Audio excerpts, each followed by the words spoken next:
नमस्कार. पुन्हा एकदा स्वागत आहे तुमचं माझ्या चॅनलवर, ज्याचं नाव आहे शिवानी आणि बरंच काही. आज आपण झटपट आणि पटापट तयार होणारी रेसिपी घेऊन आलो आहे. ती म्हणजे व्हेजिटेबल पुलाव. चला तर मग सुरुवात करूया. ही झटपट रेसिपी आहे, त्यामुळे आपल्याला प्रेशर कुकर इथे घ्यायचा आहे. त्यामध्ये तेल टाकून घ्यायचं आहे. तेल तापल्यानंतर त्यामध्ये जिरे टाकायचे आहेत. जिरे चांगले तडतडल्यानंतर त्यामध्ये आपल्याला काही खडे मसाले घालायचे आहेत. हे आपले बेसिक मसाले आहेत. इथे बघू शकता, आपल्या घरात अवेलेबल असतात तेच मसाले मी इथे वापरले आहे. काळी मिरी घातली आहे, त्यानंतर दालचिनीचा एक तुकडा टाकला आहे, त्यानंतर लवंग घ्यायचे आहेत, एक विलायची, त्यासोबतच 2 तमालपत्र टाकायचे आहेत. ते सारे भाजून झाल्यानंतर त्यामध्ये आपल्याला इथे कांदा ॲड करायचा आहे. कांदा हा आपल्याला चांगला भाजून घ्यायचा आहे. त्याचा कलर आपला गुलाबी होऊपर्यंत आपल्याला चांगला परतवून घ्यायचा आहे. इथे आपण गॅस मीडियम ठेवायचा आहे.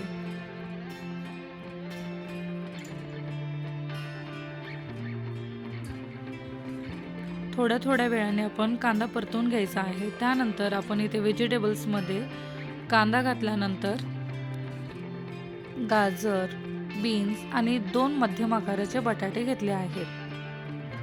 आता हे सर्व व्हेजिटेबल्स आपल्याला तेलामध्ये परतून घ्यायचे आहेत. व्हेजिटेबल्स परतून झाले की त्यामध्ये आपल्याला पनीरचे तुकडे ॲड करायचे आहेत. ते सुद्धा आपल्याला चांगले भाजून घ्यायचे आहेत.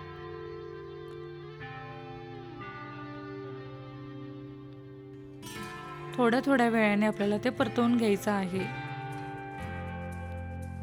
हे सर्व व्हेजिटेबल्स आपल्याला साधारण 5 ते 7 मिनिट आपल्याला चांगले परतून घ्यायचे आहेत. एक 2 ते 3 मिनिटं आपल्याला झाकण ठेवून एक वाफ काढायची आहे. त्यानंतर सर्व व्हेजिटेबल्स आपल्याला चांगले हलवून घ्यायचे आहेत. आणि त्यानंतर इथे तुम्ही बघू शकता, आपले व्हेजिटेबल्स चांगले परतून झालेले आहेत. त्यानंतर यामध्ये आपण आलं लसूण पेस्ट घालून घ्यायची आहे आणि ती देखील चांगली परतून घ्यायची आहे, जेणेकरून त्याचा फ्लेवर आपल्या पुलावमध्ये उतरेल.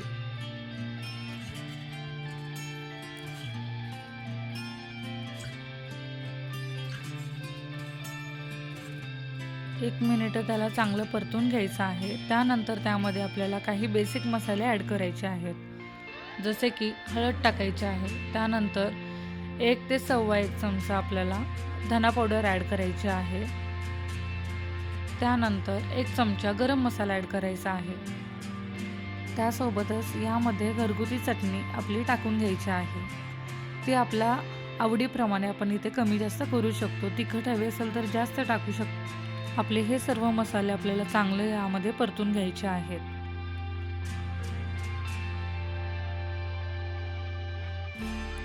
मसाले परतून झाले की आपल्याला जेवढ्या क्वांटिटीमध्ये पुलाव करायचा आहे त्या पद्धतीने आपण इथे राईस कमी जास्त घ्यायचा आहे. इथे राईस मी धुवून घेतलेला आहे. आपल्याला यामध्ये राईस सुद्धा चांगला परतून घ्यायचा आहे.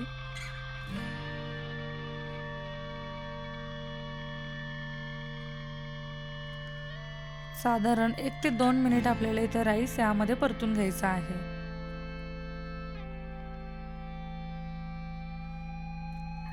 आणि आता ज्या पातेल्याने मी राईस घेतला होता त्याच पातेल्याने मी 2 पातेली अशी पाणी यामध्ये घालणार आहे. 1 पातेलं राईस आणि 2 पातेली पाणी असं याचं प्रमाण ठेवायचं आहे. आणि हे सर्व हलवून घेतल्यानंतर त्यामध्ये चवीप्रमाणे आपण मीठ टाकून घ्यायचं आहे.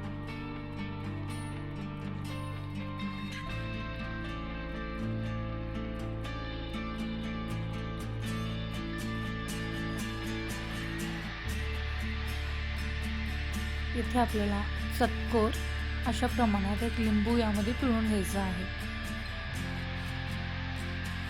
हे सगळं मिक्स करून घेतल्यानंतर आपल्याला इथे कुकरला झाकण लावायचं आहे.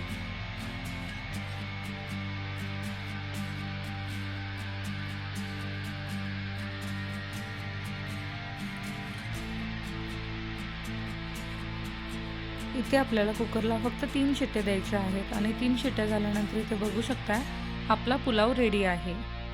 तर आपली ही झटपट आणि पटापट अशी पुलावची रेसिपी कशी वाटली ती मला कमेंट करून नक्की सांगा.